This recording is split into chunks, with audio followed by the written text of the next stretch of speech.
Welcome back, Rhal and Squash, to the Lucky Die. Previously, Rhal panics about magic, and Squash wonders about the gods' attitudes to mortals. Inquiring at the local inn, the duo's line of questioning about Aemma reveals that Salt knows he is being tracked. Aemma, Rhal, and Squash detour from hunting Salt to go to Daemaerius to speak with Ruwanwa, which results in questions asked, permissions granted, and bad news for Aemma. How well will the townsfolk do in tracking down their foe? Why does Demi need to know about soul vessels? And what kind of memorial will Rhal build? I guess we're about to find out. Welcome back to the Lucky Die.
I'm going to say that Rhal and Aemma are probably busy grieving, sitting to one side, talking, and I think we can, let them settle for a little bit.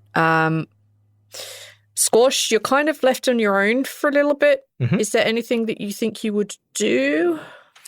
I think Squash is highly curious about the place that Rhal comes from, even if he didn't really get to be a part of the bigger culture.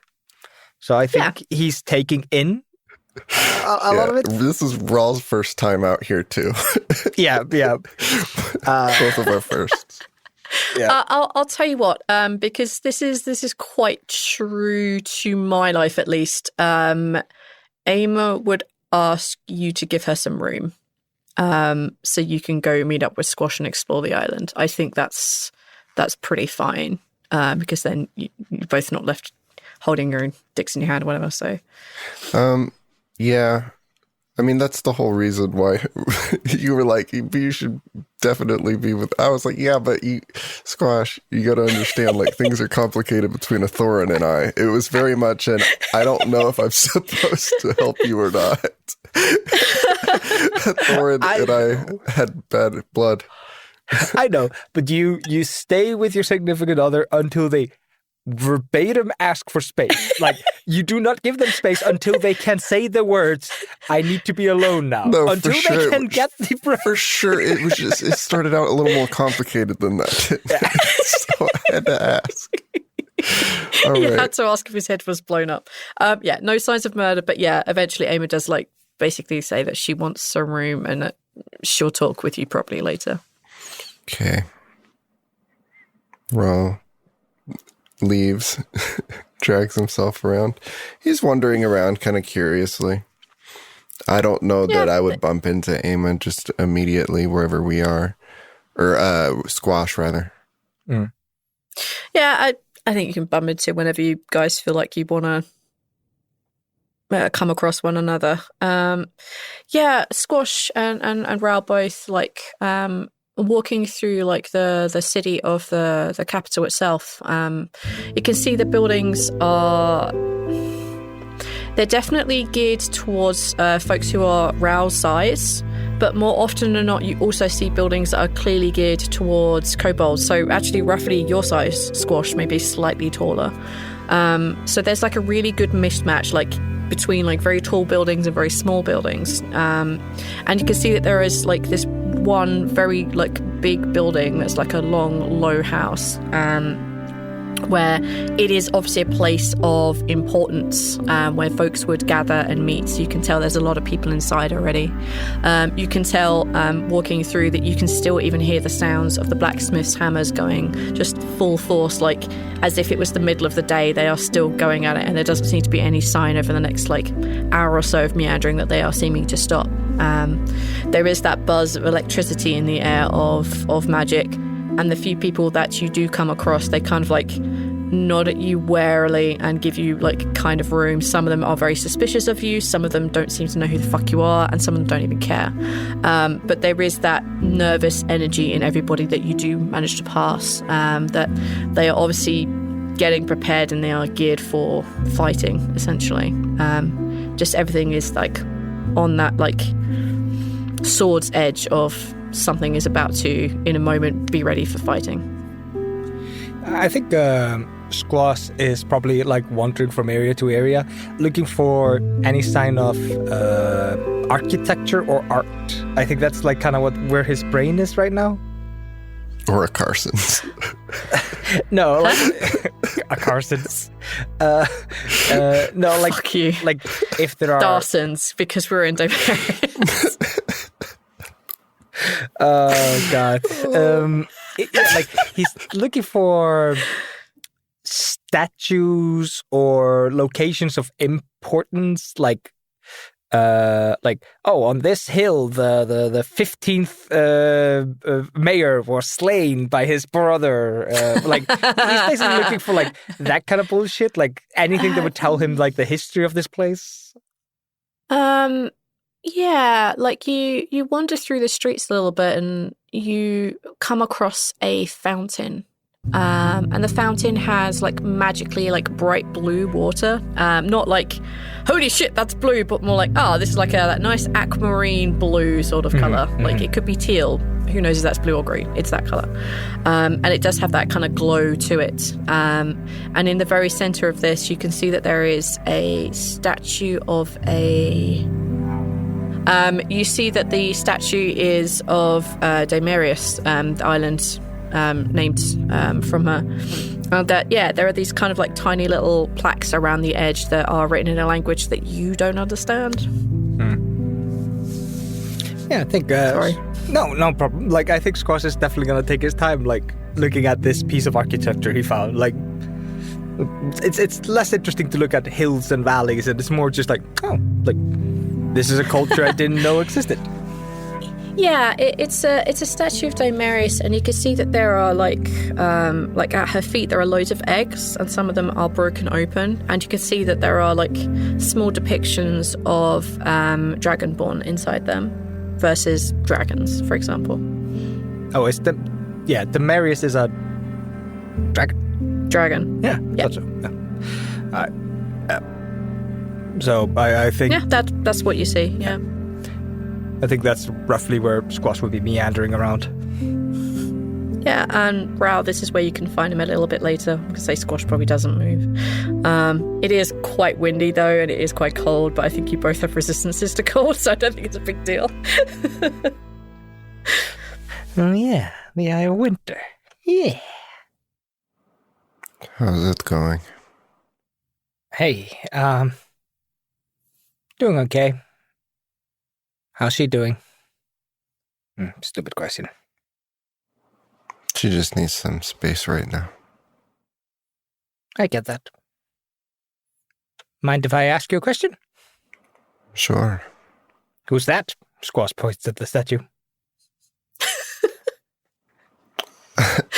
I'm assuming Rhal knows what this is. Yeah. Okay, yeah. Let's say that there is a way smaller version of this back in Little May or Little Dave. That doesn't sound like, the extensive training period Rhal missed. That sounds like something pretty early on in learning. Yeah. Okay, got it. Yeah. Yeah, Rhal explains all the things and reads the plaque and whatnot.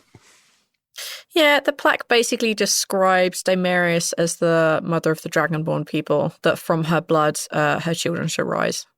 Kind of poetic shit like that. Do you think there are any other, statues like this? Or, Dragonborns are a young race. Maybe they're younger than halflings. Way younger than halflings. Yeah. you clearly have your own, like, writing language, and Squash points to the plaque. Like, you probably have books and stuff. Yeah, I don't know if I had seen anything like that, though. I was just in Amoruna, and all the books that we have are kind of just very simple learning book things. They're not what you would be looking for. Like, they might exist, though. I don't know. Just not something I probably would have seen over there. I don't know. It's when the Tanguran just kind of took us in and threw us out, and we didn't really get to ask that many questions. I've been, like, it's been picking up my brain that I didn't ask more, and I don't want to lose out the chance to learn a little bit more. Right. Well, I don't really know the area any more than you do, really. It's my first time here, so... Yeah, and I don't think anybody's in the mood to tour guide us through the town. But there was a big building over there. It looks like it was like a hub, like where they make weapons and stuff. Okay. I mean, we can do whatever you want to do. I'll follow you. Squash is gonna drag Rhal to the blacksmith building. You can tell Raw feels weird, He's kind of like not wanting to be seen, but he's definitely curious and wants to go out. So he's allowing himself to be dragged around. Yeah. I'm going to say that your purple mongoose is probably wearing off a little bit as well. It's probably not doing so great now.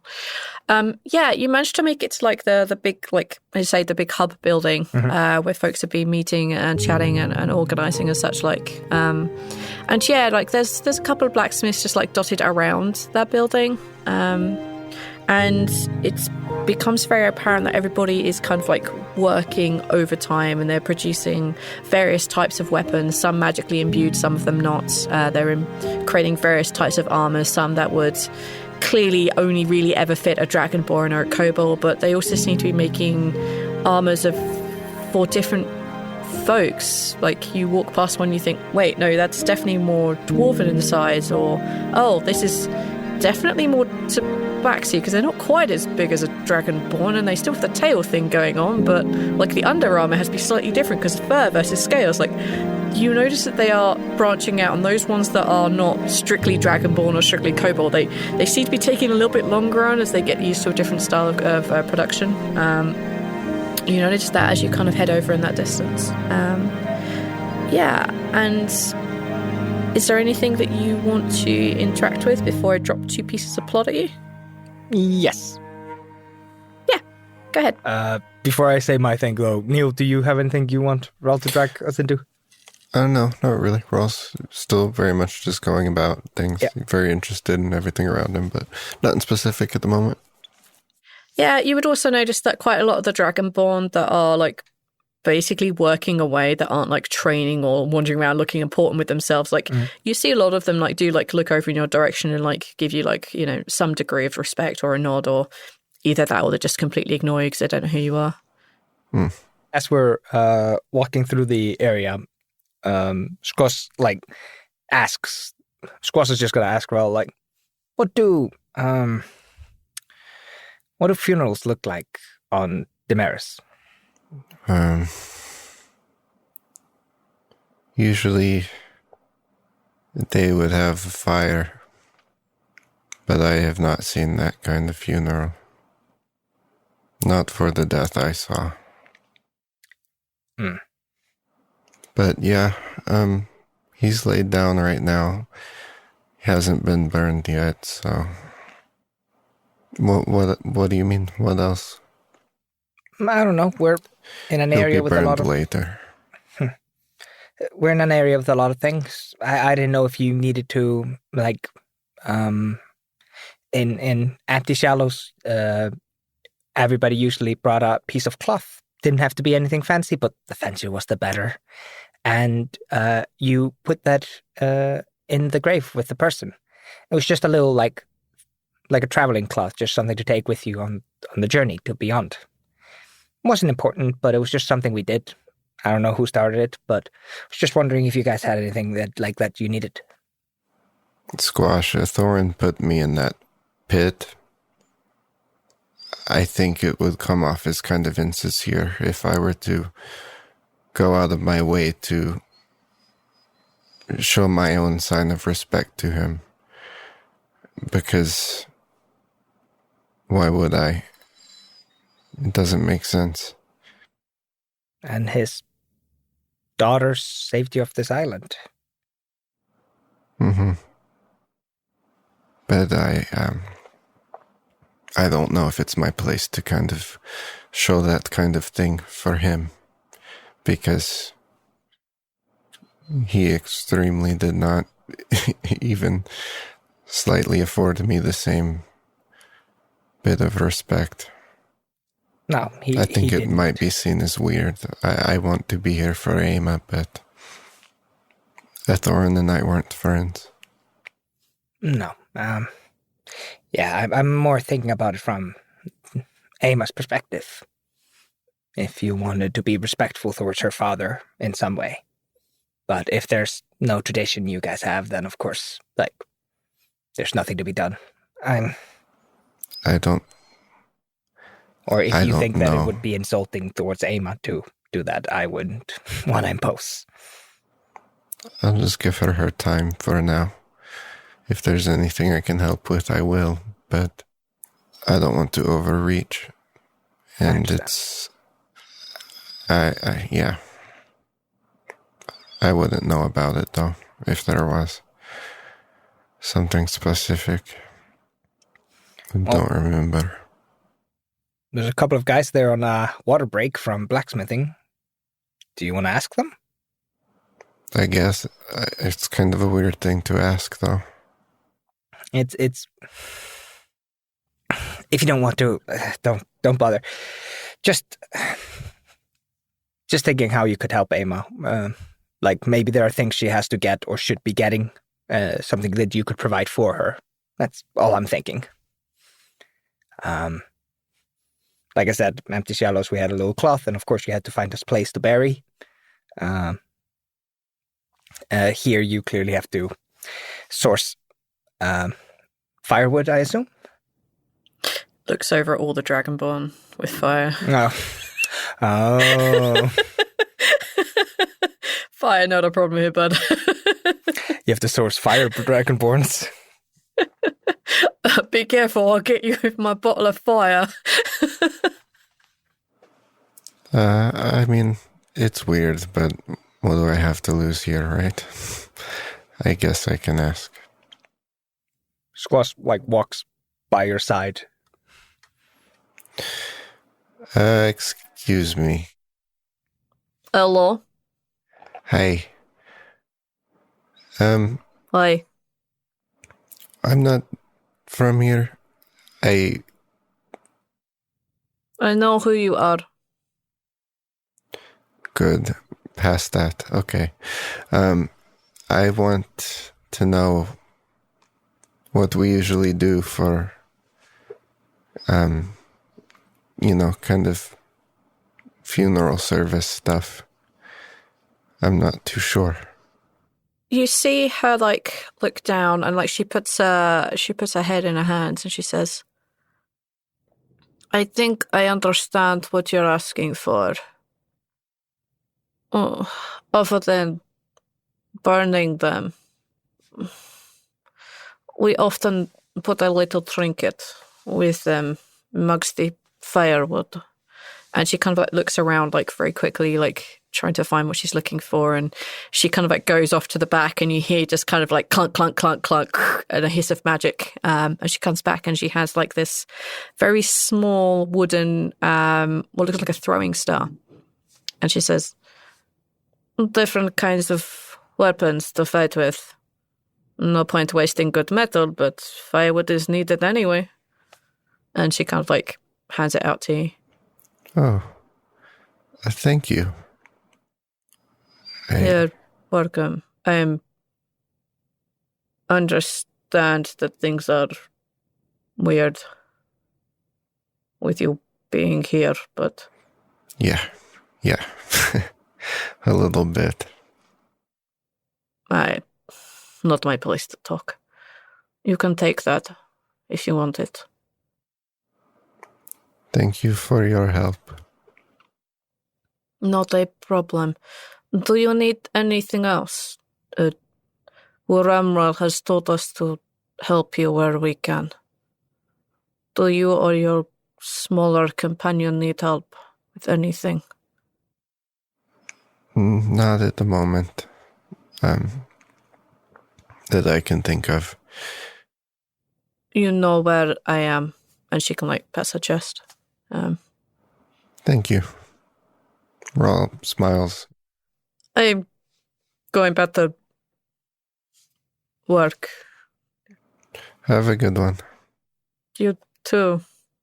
Okay, that was weird. Bustles off back to the blacksmithing hammer, back to work before she needs to, because awkward. See, I told you it'd be weird, Squash. Yeah, but you got something. Is that related to the funeral thing, or did you just buy a wooden star instead of talking about the funeral thing? I think it's about the funeral thing. Oh, they were doing the perfect ruse, damn it. Oh, hey, times. My friend's bugging me about bullshit. Do you have some crap in the back that I can throw on a funeral?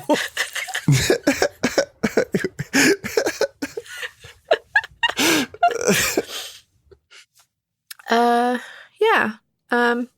Anything else either of you want to do? Nope, I got my thing out of the way. Not until Emma's done. Okay. All right, let's see what shenanigans. The pair of you wander around a little bit, seek shelter when the wind starts coming in super hard and you hear things like banging around outside and you realize that most of the Dragonborn are trying to strap things down so they don't get blown away. Yeah, you make yourself make your way inside the kind of big nest room place. And yeah, you see that kind of off to one side, they're very obvious by the fact that they're neither Dragonborn nor Kobolds. You notice that Lizbet and Marnak are sitting at a table. They seem to be getting ready to go to sleep. They're kind of sharing the last cocoa of the night or whatever it is that people drink before they go to bed. Yeah, they seem to be getting ready to settle down. Oh no. I was hoping to keep the awkwardness to a minimum. Nah. We've gone whole awkward this episode. Fuck it. I'm in. Oh, boy. Hey, look, it's Monarch. Oh, great. Yeah, you see, Lizbet look over and she waves, and she's like, "Oh, hey, it's Rhal and Squash." Oh, look, they noticed us. I probably shouldn't have said his name out so loud. You can see that, as Lizbet looked up when she said this, she realizes uh-oh, yep, they've seen us too. We're both the idiot of our team. All right. I guess we have to go say hi now. I mean, what else are we gonna do? I can't see a fountain to save my life around here. Yeah, we walk over to wherever they are. Where did you say they were? They're just sitting on a table together. And Marnak kind of gets up and moves around so that you guys can sit opposite them. Mm-hmm. There's a fair amount of people in here. Some of them are just pretty far in their drink. I mean, it's all crap because they haven't fermented for very long. It's all new booze. But some of them are head on the desk, tomorrow is going to be a hangover day. And others are just kind of talking together and playing the version of chess or Go Fish. Yeah. Hey, I guess you guys came here with Thorin, huh? Yeah, we did. We think we're ready, so I thought it'd be a lot easier if we were here than having to rush around and be followed all the time, so... Wait, do they not know? They know, right? Yeah, they know. Okay, sorry. It's obvious that they know, yeah. Yeah, the answer you gave me was a little bit... Yeah. You can tell that Marnak keeps shooting looks over at Rhal, but he's not... Yeah. He's not bringing it up. Yeah. Yeah. Yeah, we came here to chat with Monarch and just kind of happened upon the situation. Oh. Yeah. In that case, like, Monarch's like, someone broached the subject. And he looks at Rhal's like, I'm sorry for Ama. Yeah, thanks. So, you were looking for me? Yeah. I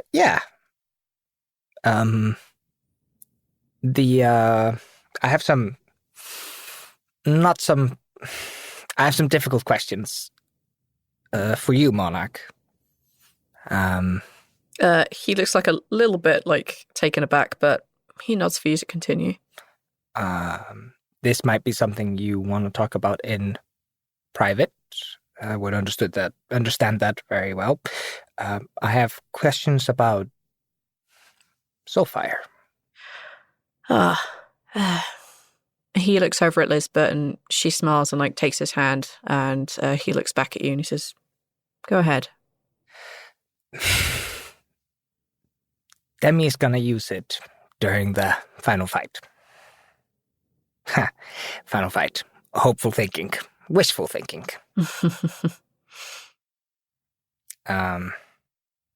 And I need to know if I can protect her. How do you mean protect her? I know I can't. Surely the one she's casting it at should be protected. What happens to her is more of a mental or emotional scarring, which you can only really help her with by being there. What I'm understanding is that she's going to have to ignite herself to be able to burn the blissful eclipse. That's why you're asking. Yeah. She's not bringing it out just to push away a demon.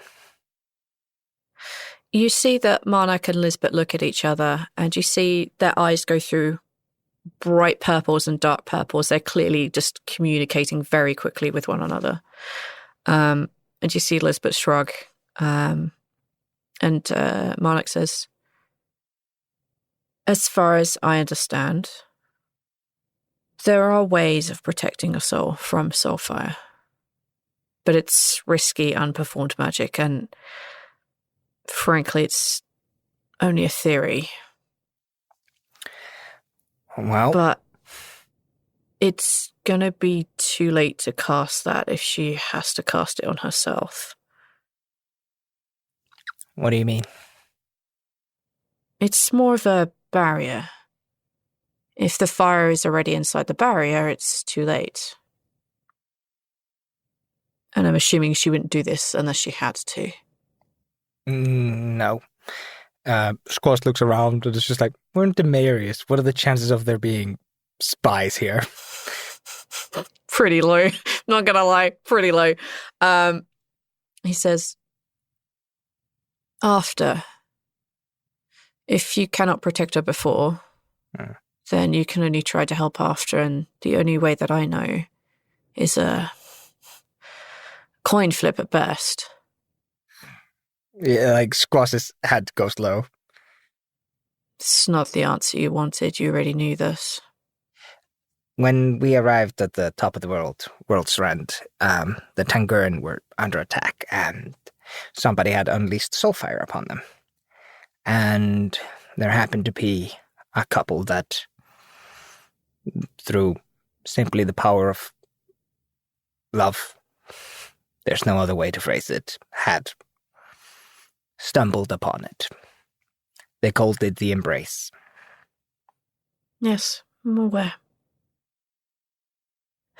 It's not a great chance that it will succeed, and more often than not, you both...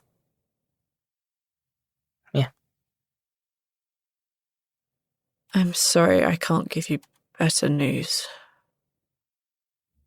I'm sorry I had to broach the subject. It's fine.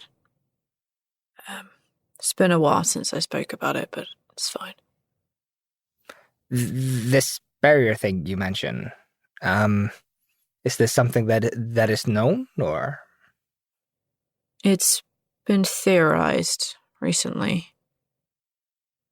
Part of a larger spell to shape the world as we wish. It was rumored even when I was first alive. It's never been cast. No, that's a lie. It has, but it had some bad effects on the caster. Another coin flip.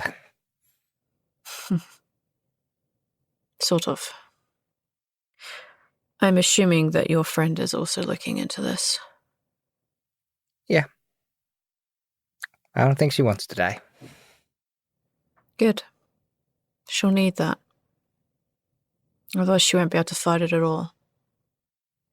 And you need that too. Otherwise you'll be of no help to her. 100%. All of you. Both of you. Have to fight it. There can't be a single part that'll be okay with it. I can't make promises about her, but I know I'm there. Then all I can say is good luck. Thank you. Lizbet kind of like, you see that Lizbet has like put her arm around Marnak. She's kind of like resting her head on his, and she says, Okay, I think it's time for the four of us to get some rest. Things need fighting, things to learn, magic to cast, Soulfire to prepare for. Okay, let's go, Marnik. she kind of like guides him away from your table. Yeah, I think unless you guys want to be doing anything else this evening, I think it's fair to say that you can get some rest and that Aima will kind of like turn up a little bit in the middle of the evening when you've kind of like settled down properly. So Rhal, I'm going to shunt you to bed. Sorry, Neil. Aethel, Squash, Don, Squash, Squash. I'm going to shunt you to bed and let Rhal and Aima catch up. I'm going to lean back in my chair. Okay. Be comfy back there. Yeah, Aima comes to join you probably a couple of hours after Squash has kind of like finally given up and gone to bed. Yeah, she just comes and finds you and just like puts her arms around you. Rhal gives her the thing that was made for them. Oh. I was told Thank this you. would be useful. Yeah, I think we're supposed to burn it so he has a weapon in the afterlife. I don't know. Seems bloody stupid to me. Yeah, I can tell you, Hagen, he was using weapons, so I think that you know that. Yeah. Are you okay? Yeah, I'm fine. Are you? I mean, other than the obvious. Yeah. I'm not okay. But I'm going to be okay. Yeah. I feel very complicated. Yeah. Well, whatever you need, I'll be there, so. I know. And you have no idea how much that means to me. Look, if you want to go, we can just go. We don't have to stay. I don't have anything else going on. I was going to try to go to a mall arena, but I don't have to. Could we wait until after? Could you pretend that we have something to do? Yeah. Are you hungry? We should get you to eat something. Go see if we can find some... Rat. Maybe they have rat.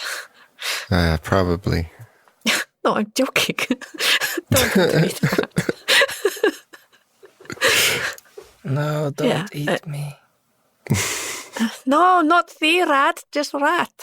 when did Squash get here? Sneaky little bastard. No, I don't want to eat rats. I think I should eat, but Yeah, let's go see about that. yeah, it's fairly easy to find something that's not rat.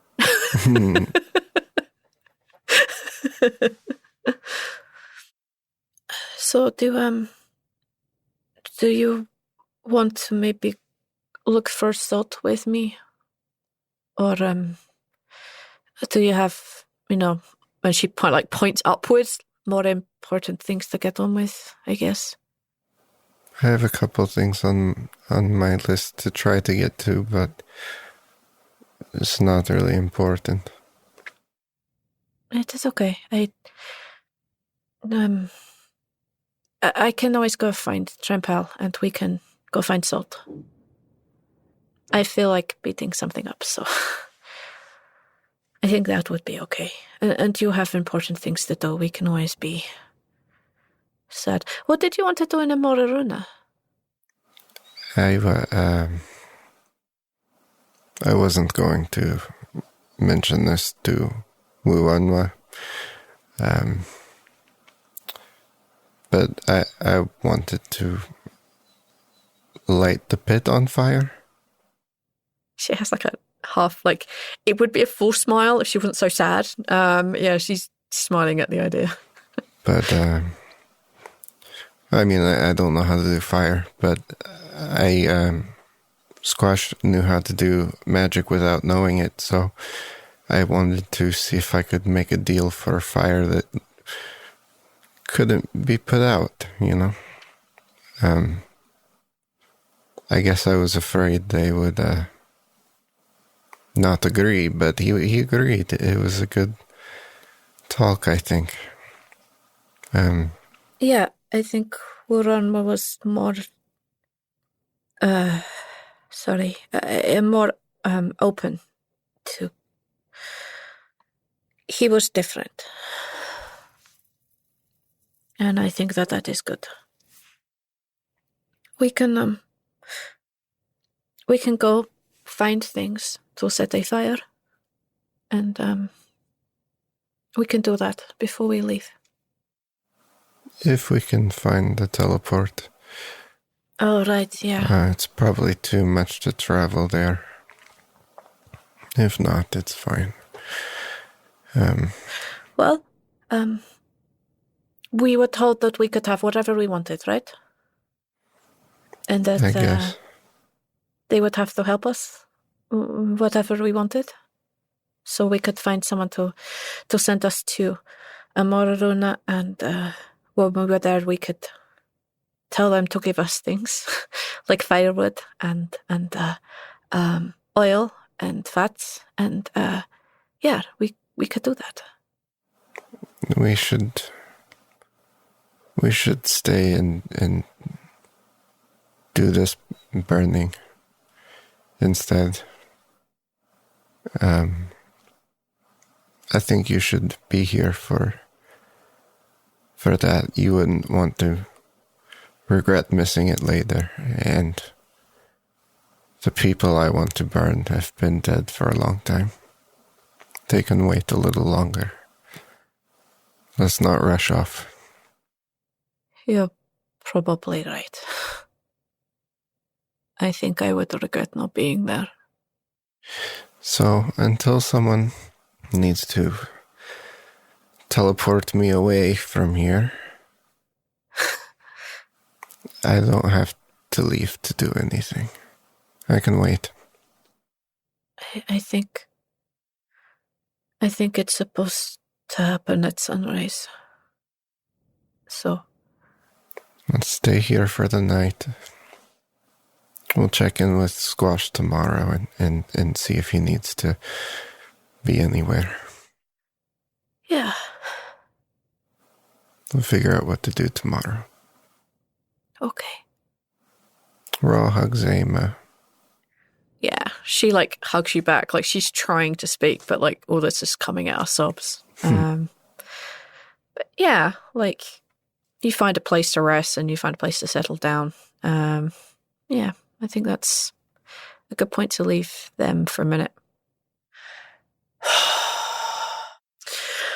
Squash. Yes. The hour strikes midnight. Oh, what? No, why do you say it like that? What are you fucking plotting? Something that will probably give me as much feels as I just put myself through. The hour strikes midnight. And you kind of get that, like, kind of awake, not awake. Like, you could fall back asleep in a second if you wanted to, sort of thing. But you become aware of a presence that is standing right next to you as if they just came out of nowhere. It doesn't feel like a teleportation where you kind of get that like bush of air after someone displaces by teleporting in. You don't feel the tingle of magic. You don't feel anything like that at all. You just become aware that someone is standing at the head of your bed. Okay. Where are you sleeping? I am assuming that I have been given one of the coupled beds, as I am not a dragonborn sized.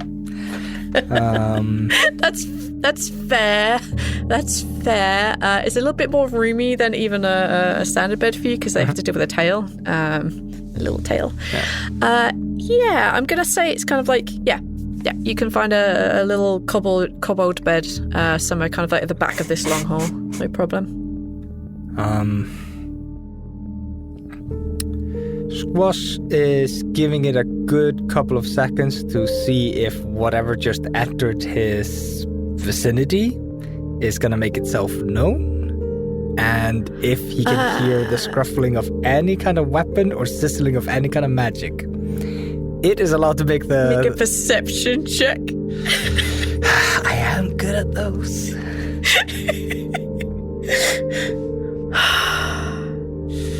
There we go. Perception.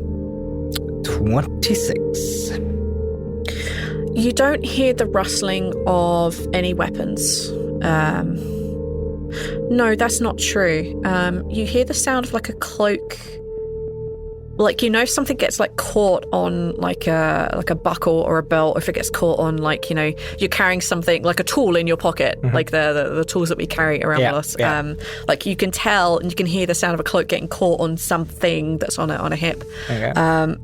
And you kind of like hear it as they're kind of going to get a little bit closer to you, and you suddenly feel the, albeit very, very gently, that the kind of like the blanket that you're laying underneath just kind of gets pulled a little bit further up to like cover over your shoulders.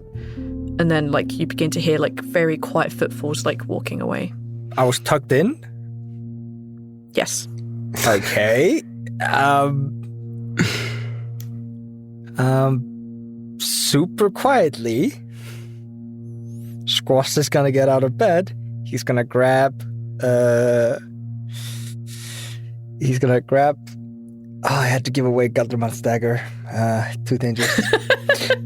Did you? Yeah. Yes, I did. Who did you give it to? Didn't you throw it into oblivion? Yeah, I think it went with Bogan into oblivion. We can't have nice things. No, that's bullshit. This is why that is pure bullshit. I think I was intended to give it to Emil, then Bokum did his thing, so we ended up giving it to somebody to take it to island with Tingurin, if I remember correctly. No, that was the truly common sword. I think the sword, the knife was supposed to go with it. I feel like. You still have the daggers. I think you have it. All right. If not, it's coming back to you. Fuck you. Okay. We'll converse with the guild of know-it-alls later about where the knife is exactly. No, I think Squash is just gonna grab the a random common ass fucking dagger out of his cloak, and he's gonna start sneaking up behind whatever that thing was that just tugged him in. Take a stealth check, please. Yes, I can. I don't know why I'm asking, because there's no way I don't think this character can even see past your passive. 29. Oh, I take it back. Oh, okay, yeah. He got a nat 20, but there's no way that he could be a 29. Fuck me. A 9 perception would beat a 20. Would at least meet a 29. But he doesn't. Who the fuck is sneaking up on Squash with 9 perception? No one. He doesn't have 9 perception. Loony. Yeah. I was like, there's maybe a chance you got a nat 20. No. Yeah. No. Okay. Yeah. Squash is gonna just move quietly up behind whatever was looming over him.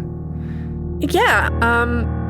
It's very easy to see that they are fairly short, like yourself. They're probably about 3'1" at most. But what really stands out to you is that they are wearing your father's cloak. You mean my cloak? Yes, but there aren't any patches on it. This person is leaving the long haul. Yeah, I think there's definitely a hesitation as Squash puzzles together the cloak. And I think he's just going to rationalize it as his father did not own a unique cloak. That was the cloak of a common team of guards from the town that my father was from before the Empty Shallows.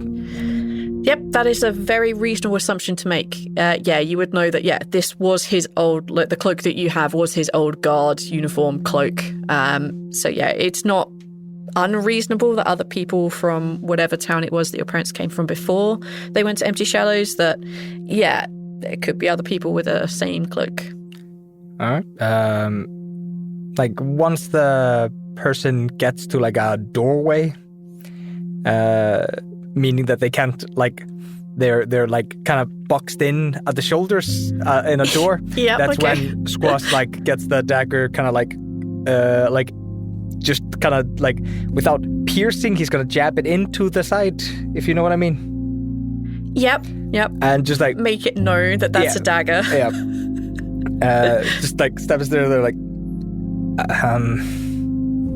who are you, and why were you looming over my bed? Do you know my dad? He turns his head, and it is your dad.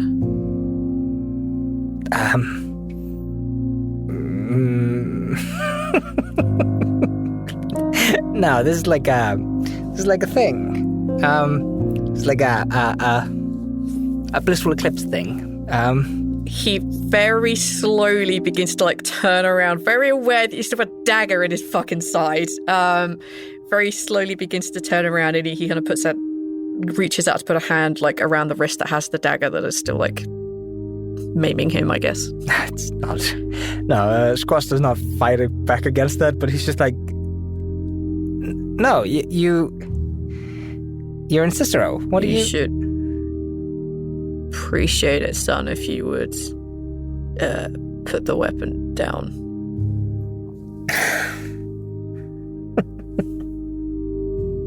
I'm real. It's not an illusion. It's not the blissful eclipse. I'm here. What are you doing here? You killed Daichin. I've been watching you your entire life. I asked the ruler of Cicero for a favor. I asked to be able to come speak with you in a meaningful way. But I don't have long. What is there to say? I got revenge for us. He takes 2 steps forward and just pulls you into a hug. Oh, there's not a lot of resistance before there's the caught throat breathing. It's okay. It's okay. And he kind of pulls apart a little bit and puts his arm around your shoulder and takes you out outside. The wind has almost magically dropped down around wherever it is that he's walking. And he says, "So, you got revenge. Do you feel better?"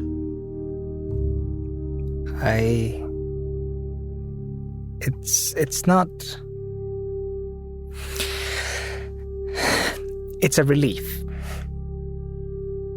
a big weight is off my back. I used to see him out of the corner of my eye all the time. Every time I looked into a crowd, I feared I would see his face. And while I still catch myself looking for him, I at least have that relief that he's not there. Do you want me to make you feel better? Or do you want the truth? Always the truth, Dad. You are gonna live for a very long time. If things go right. Which they will. But you are gonna see him. So often. He'll always be lurking around a corner. He'll always be in the back of your mind. Sometimes you won't see him for years. And then he'll be there. It's something that you have to try not to be afraid of. You are always going to be scared of him. Especially if you don't deal with it properly. He will always win. He will always scare you. He lost. And he will always have power over you. He lost. I won. He did. And if I won, why do I not feel like a victor? Because even though you have done some incredibly shitty and selfish things, you are not a bad boy. You're a good man. Just got a little lost. And a man who doesn't feel bad about death. He's no son of mine. It's not fair. I thought I'd feel better after I was cured and didn't hurt. But then I thought I'd feel better if I got clean, but it still hurts. Now Dacian's gone and it still hurts. Like, why? Because life isn't always fair. Why did I have to lose someone I cared about the most in this world? Both of them. It used to be fate's fault, and now it's all our own faults. And there are some truly shitty people in this world, young man. Dacian was one of them. I think some of the pain that you feel, it's not one thing, son. It's a lot of things. Things you've done. Things you've used as excuses. The things people have done to you. The world is not perfect. But there are things that soothe the pain. There are things that help. There are people that help. And if you do everything in your power to be that for other people too, the good days sometimes outweigh the bad days. You don't deserve any of this, son. You never did. You're wrong. And you can still say no to all of it, if you want to. I won't. You raised a better boy than that. I didn't raise you, Don. I failed. I let that monster take you, and I never found a way to get back. All of this, and he gestures to literally all of you. That's all you, son. I'm responsible. Yeah. All the good, all the not quite so good. That's all you. Do you sometimes look at people who just make shoes and think to yourself, that would have been better? I used to. Mostly I blame myself for not protecting your mother and you. Nothing you could do. Back when I had the chance. No, there isn't. And I didn't come to terms with that until I was long dead. You've seen what he's done to Empty Shallows. Yes, I have. It would take 1,000 years to fix what he's done. He looks at you with his eyebrows, both of them raised, and he has a bit of a smile, and he says, well, let's hope there's someone who has 1,000 years to fix it. No. Restart it. You can't fix what's unbelievably broken. But you can try again. A second chance? Exactly. Second chance. Did you look for me? Or did you just believe him? I never believed him. The minute he came back without you, your mother and I decided that she would stay and see what she could learn from him. And I tried to find you. Where'd you go? Why couldn't you find me? I don't know why I couldn't find you. I travelled to Cusack. I followed you to the Baranya. I traversed all of Draneth. I was in the Earth Dark. And when I lost your trail, I came home and Daichin had cured everyone. And then he went to cure me. And I just fought it. I couldn't accept him. And he killed me. Why didn't you come home? To see your mother? There's not a real reason. I had the chance. And I fumbled it. I definitely had more than one. Yes, you did.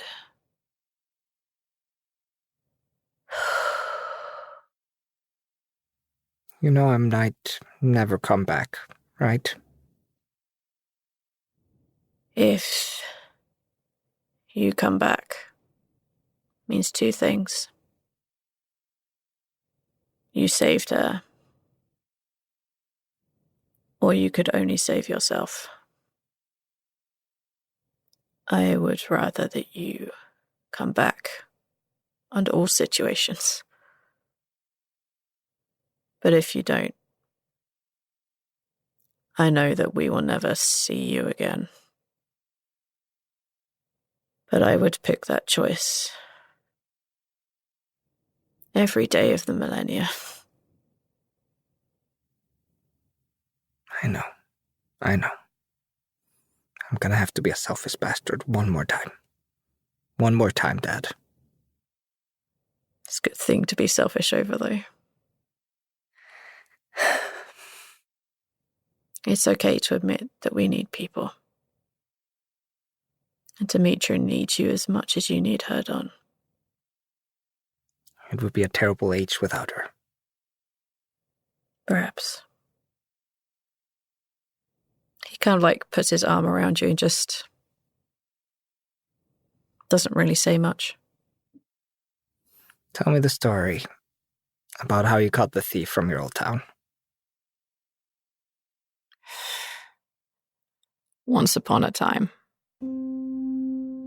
in a town far, far away, there was a bakery, and the baker every single day, made 13 loaves of bread. And then the town. The winter came in hard. The food, those 13 loaves they would put out every day, one of them would go missing. And then the next day, 2 of them were missing. And the baker, they didn't mind. They always wasted 1 or 2, and the people were hungry. But then 3, then 4. Then I noticed, every single day, this little trail of flour just outside the orphanage. And the children looked, filled with food. And there was laughter and song. And the baker, every single day, would try and make an extra one. So the thief remained a mystery. And the mystery continued, even when this poor investigator kept paying the baker for their loaves of bread. I used to think it was Mom. She was the baker. That's how I got to know her. My time is coming to a close, Squash. I need to leave. I'm doing my best. I'm doing my best to make up for all the things. And to leave the place a better place than I got it to it. You know what I mean? He puts a hand on your shoulder and he smiles at you and he says, I do. This world will be a better place. I know you're going to make it so. I know you're not going to let go of the things that you want. Squash puts him into a hug. He very quietly whispers in your ear. And even if you fail, you're still my boy. I'm still proud of you. And you feel his body in an instant disappear from your grip.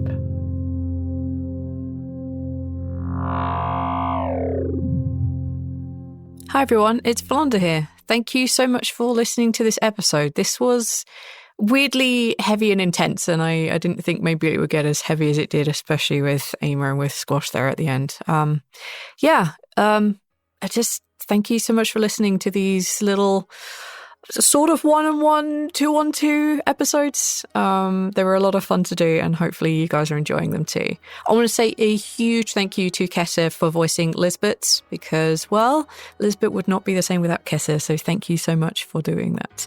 Also on the thank you train, I want to thank Morad, who's one of our newer Patreon members. Patreon, thank you so much for you all for supporting us. It means we can keep doing the things that we're doing, so thank you, Morad, for that. And finally, you're going to hear an ad for Counterbalance. Counterbalance should be back out this month. It should be on the RSS feeds for everyone this month. Season 3 is awesome. Aethel is in it. Kessir is in it. Travis is in it. Lynn is in it. I'm in it.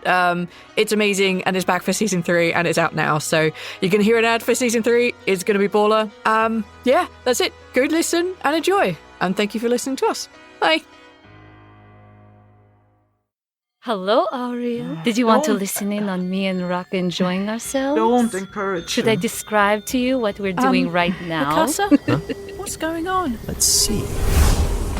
Look, these wind shells document anything you do in order to banish the spirits. I don't banish spirits. I'm fixing the tango. Of course, we can't open a new hole into the Aetherweb every year. The spirits aren't always bad, are Those they? are exactly the reason tangoids happen in the first Akasa, I'm place. sure Raka knows how to get through a water gate without disrupting the magic balance. So what happens when there's a hole in the weave? Does magic pour out?